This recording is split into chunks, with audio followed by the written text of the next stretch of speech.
I'm here. Alright, we're switching. Yeah. 3. Can you hear me, Harrison? Yeah, I can hear you, but my mic is all... No, you sound all right to us now. Harrison, I'm going to give Piers the go-ahead. We're going to try and do this, okay? All right, let's run it.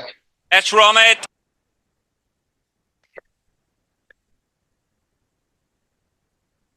Yeah.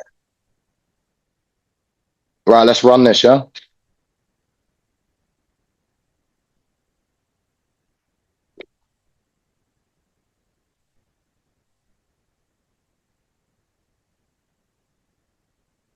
We're starting now. You're going to hear production. I can hear you, but I can't see. Here we go. Look at the camera, Harrison. It began. I've had many memorable clashes with its man, Andrew Tate. You'll hear. Can you hear him? Blurred line, being celebrating men, but also hating women. Also spoken and written a lot about how the manosphere influencers have filled a very real vacuum of male role models. They've given many young men an outlet for their frustrations about a culture which they think talks them down and blames them for everything, even as they become poorer, lonelier, dumber by every available measure. In my view, the likes of Andrew Tate have not always wielded their huge influence responsibly. I've told him that to his face multiple times. Yeah. Coming to you now, Harrison. The real problems they've exploited. Louis Theroux's new documentary, Inside the Manosphere on Netflix, puts a different spin on things. Many believe it's a cultural watershed. Instead of the brainstorming hubris and bullish ambition we've come to expect, the stars of the show are depicted as shallow, insincere money grabbers whose only real motivation seems to be social media clout. There's no doubt that many young men find all these people highly entertaining. It's Harrison Sullivan, better known as Hstikkytokky, who joins me now. Hello, Piers. What do I call you? Do I call you Harrison? Do I call you HS? Do I call you Hstikkytokky? What do I call you? You can call me anything, whatever you'd like. Harrison, HS, whatever you feel more comfortable with, Piers. Let me call you Harrison, because your mother calls you Harrison, right? Yes. So look, I'll be honest, I didn't know who you were until about 2 weeks ago. When I was Piers, sorry, I'd really like to see your beautiful face while I'm talking to you. I can't see you. Okay. Don't worry, try and fix your face, so we're good. We'll try and fix it so you can also see mine. Harrison, can you hear me? You should be able to see Piers. I mean, I can see a picture of him, but not his... I can see a picture of him, but not him live. That appears when we cut the feed to live. Okay, brilliant. Yeah, let's do that. Okay, coming back to you now. Cool. Can you hear me now?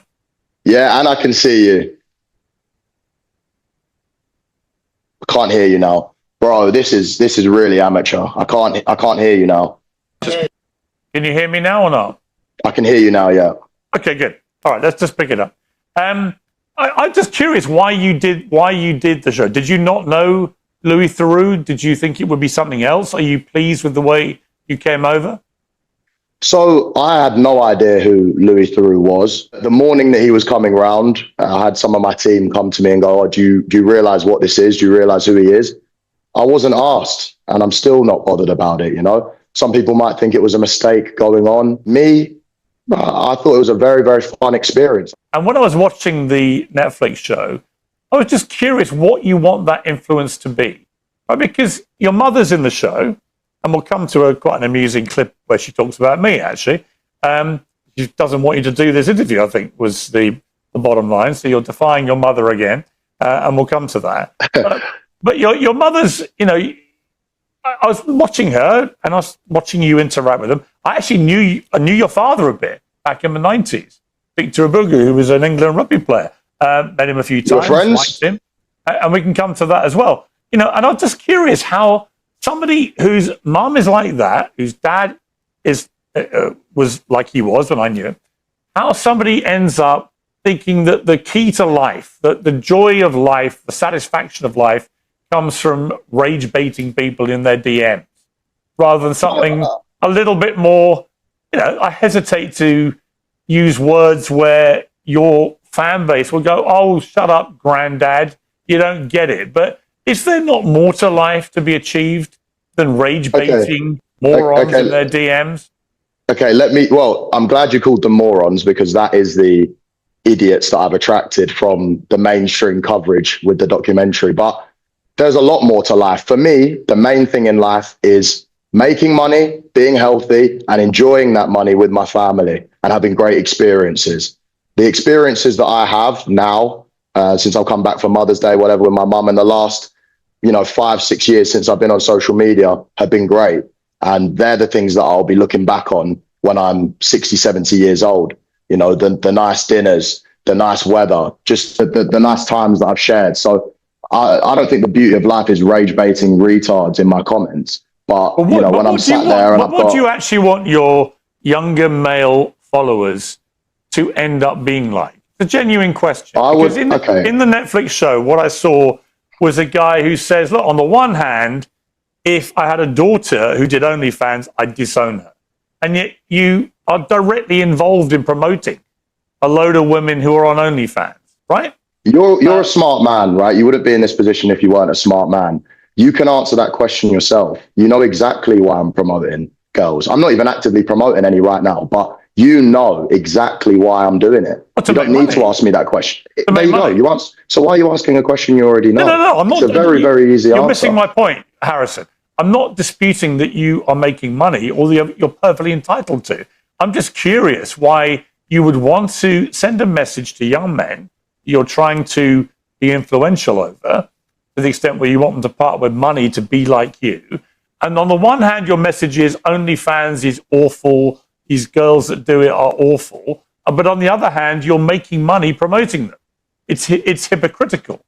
Look, I think OnlyFans girls can do what they want, I'm not bothered. It's the same way I think people can be gay if they want. I'm not bothered. When it comes into my family, where I have control over the situation, that's where I'll dictate what happens. So it's a very valid point that I don't want my daughter to be on OnlyFans. I don't want my daughter to be in the red light district in Amsterdam. But if I went to Amsterdam and I was walking down and I saw a Colombian 9 out of 10, would I go in and visit? Well, depends how many drinks I'd had that night. But that doesn't mean I necessarily agree with it or would like that girl to be my daughter or would raise my daughter like that. Makes perfect sense. And if you had a son who turned out to be gay, you would disown him, you said. No, my actual life ambition, right, genuinely since young, is to grow up, make money, retire my mum, meet a nice girl from a good family, then have a gay child who fucks other guys. That's what I want. So I genuinely want that. I also want him to go out on the weekend and put makeup on and dance around in the gay strips. Listen, no, I want that. I can hear your fan base cheering you on.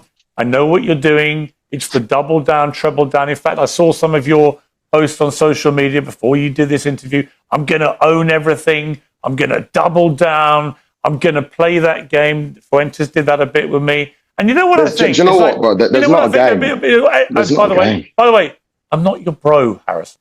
Call me Piers. I'll call you. What, you don't want to be my bro? I don't really want to be your bro, mainly because I have two bros of my own. One of whom was an army colonel, and one of whom is an excellent man as well. However, let me just ask you what you said in the documentary. You clearly actually would, by your own admission, disown a son who said they were gay. And yet your mother, you said, hates people that are racist, sexist, homophobic, and so on. Why be so brazenly homophobic if your own mother, who you clearly love and respect and care about, if she's so against that, why would you be so happy to be brazenly homophobic? I wouldn't say I'm homophobic. You would disown a child for being gay. That's about as homophobic as it gets. That's your opinion, and in my opinion, that's not homophobic. It's a fact of what homophobia is. Okay. What do you think homophobia is? I think homophobia would be severely discriminating against gays. And I think that, maybe going around and bullying them or whatever could be considered homophobic. You don't think I don't really your care own what the child would definition be is. Bullying them because of their sexuality? I'm not bullying them. I'm not bullying my child. By disowning them? It's not bullying. What is it? Definitely not bullying. What would you call it if you disown your own child for being gay? something they couldn't possibly I'd help. call it good Their natural parenting. That's what sexuality. I'd call it. I'd call it good parenting. Really? We clearly have different beliefs. I don't care what your belief is. If you grow up, Well, okay, no, we don't actually. you'll work your whole life. We both come from the same belief, which is we were brought up by mothers who did not share this view. So actually, we're very similar. It's just you've taken a weird turn where your mother, who hates homophobia, has got a son who actually thinks it's perfectly okay to say you would disown your own child, your own son, if they said they were gay. And Would you be happy if you raised your son and your son came out gay? Would you be happy, Piers? Would you be happy, Piers, if you had one child, one son? I wouldn't care less. You wouldn't care? No. Okay, then that's your beliefs. Me and you have totally different beliefs. Yeah, but the only thing I know I'm that you're interested trying in to is why double you think down on your this belief. point. Yeah, but Harrison, why do you think your belief does not constitute homophobia? Piers, we can all have a push and a shove. You might not agree with some of my points. I don't agree with some things that you do and the way that you act. That's fine. And I don't need to go into them. But if you want me to, and you want this to turn into something that it doesn't need to be, then we can all have a push and a shove. I'm genuinely interested in how you felt this Netflix show went and the things that Louis Theroux had you saying on camera. I'm genuinely curious what you think about the way people have responded to them. Honestly, that's all I care about.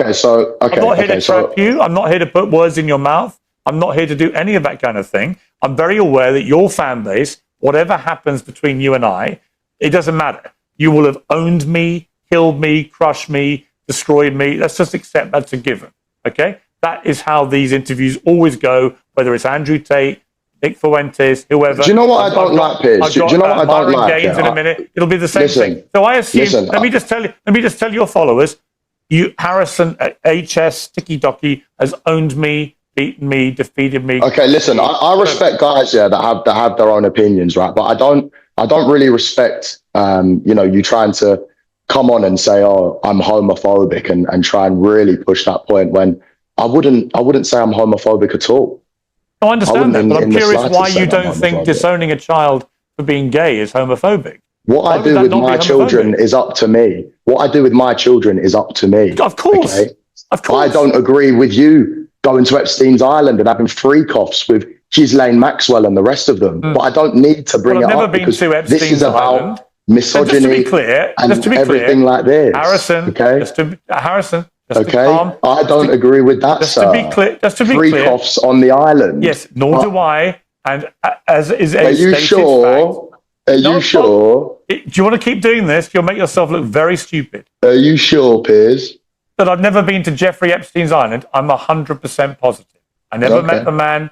Never went to his island. I met Ghislaine Maxwell for 5 minutes at a book launch. If you've got any supplementary mentioned a lot of times. No problem. A lot of times in there, sir. I have no problem. You're not. I don't think. If I say this very respectfully, I don't think you're very well informed about things like that, or you wouldn't go there because it's. Why are you in the files? Why don't you check the 27 references to me in the files? Why are you in the files, sir? Very close to these types of people. Go and check. And all your followers, you can. The great thing about the Epstein files, you can put somebody's name in, and you can. You like to compare me to Tate and Myron and everyone else. So Harrison, because my name is close to them in the manosphere. But if I compare you to Epstein and Maxwell, you have a clear problem with it. No problem. Sir, you compare me to Myron and all the others in this homophobic, misogynistic, whatever world. I'm comparing you to Epstein then because you're in his files. Harrison, exactly. Let's You're making yourself look an even bigger idiot than you did on the Netflix show. Oh, really? Really? Yes. To people like you, sir, I don't mind that. You make yourself look like an idiot every single day when your wife is at home posting pictures that you're out and she wants to get used like a toy by a big black man who is cleaning her car. Is that why you have a problem with me? Is that why you're pushing this homophobic narrative? Because I'm the big black man that shagged your wife while you are on holiday. Okay? We can all have a push and a shove, sir. Let's go back to talking about the documentary and less of the homophobia. Do you know what? Here's what I think about you. I watched the documentary. I think you're a fucking idiot. I think you're a sexist, misogynist, homophobic twerp who got exposed in a global way by Netflix, by Louis Theroux, for what you are. You're a little half-wit, and you'll make your little followers don't get rattled. a little laugh and everything else. But I don't see any point wasting. There's no point me wasting my time talking to you. Is there? What's the point? Exactly. No. Do you know what? Let's chill it down then, because what I just said. There's 50 more things that we can have a stupid back and forth and try and No, one no, up I each don't other. care. I don't Just care talk about to your me silly normally. insults. I Talk don't to care me about your silly normally. insults. I Talk don't to me care about normally. it. I don't care about your silly insults. But what do you mean you don't care? What do you mean you don't care? What I said is facts. I have a couldn't care picture of it. I less can what flip you- it around and show you right now. I couldn't care less about your silly little insults. It's like a 2-year-old. Why would I care? A 2-year-old. A 2-year-old. Listen, sir, I don't know why you come on and you talk like you're holier than thou. As soon as you're away, All right, let's who is end this? this. Applications are open. All right, let's just end That's your this, please. ting, bro. That's your girl. Let's end this. Cooked. You know what? I'm not doing this. Sorry, guys. It's pointless.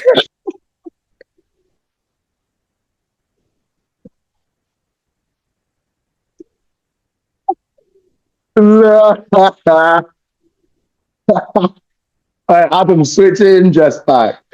Tell him to come back on and we'll chill it out. Tell him to come back on and we'll chill it out. But it's like, stop pushing this homophobic bullshit. You want to look holier than thou. Like, stop all that. Anyone can have a push and a shove. Tell him to come back on, talk to me respectfully. This is what I wanted him to come in real life, because he wouldn't speak like that to me unless, it was through the camera. Like, talk to me face to face as a man. Bringing up bullshit points. That's crazy. I didn't even want to bring up. I even said to him, don't, just leave me alone. Trying to push this homophobic bullshit. I have a gay mate. It's impossible for me to be homophobic. I'm also not misogynistic either. I love women. Producers.